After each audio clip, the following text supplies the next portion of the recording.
జూబ్లీహిల్స్ ఉప ఎన్నికలో బీజేపీ గెలవబోతోందని కేంద్ర మంత్రి బండి సంజయ్ ధీమా వ్యక్తం చేశారు.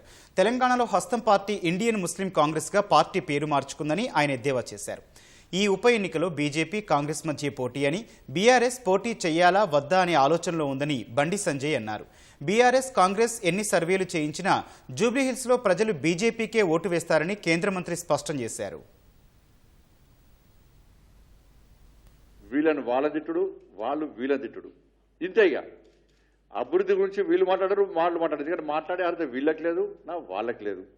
ఈ తిట్టుకొని అభివృద్ధి విషయంలో ప్రజల దృష్టి మళ్లించే ప్రయత్నం చేస్తున్నారు. భారతీయ జనతా పార్టీ విషయంలో ప్రజల్లో ఒక చర్చ జరుగుతున్నది. వాళ్ళు అనేక మంది నాయకులు డోర్ టు డోర్ క్యాంపెయినింగ్ చేస్తున్నప్పుడు మేము బీఆర్ఎస్ మీద కోపంతో కాంగ్రెస్ పార్టీ కొట్టేసినాం. ఇవాళ కాంగ్రెస్ మీద కసి ఉంది మాకు. అది తీర్చుకోవడానికి ఇలా మేము బీజేపీకి ఓటయ్యబోతున్నాము అని చెప్పించి స్పష్టంగా ప్రజలందరూ చెప్తున్నారు.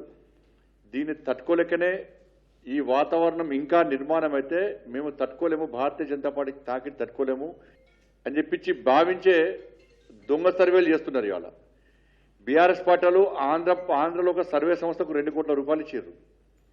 2 కోట్ల రూపాయలు ఇచ్చి ఏ చేసినా బీఆర్ఎస్కు పెంచాలి వాళ్ళది. దాని పోటీగా కాంగ్రెస్ పార్టీ వాళ్ళు ఇక్కడ 3-4 సర్వే సంస్థలు పెట్టుకున్నారు. వీళ్ళు లోకల్, వాళ్ళు నాన్ లోకల్. ఏ సర్వే సంస్థ చూసినా కూడా వీళ్ళ సంస్థలో కాంగ్రెస్ గెలుస్తుంది అంటారు, వాళ్ళ సంస్థలో బీఆర్ఎస్ గెలుస్తుంది అంటారు.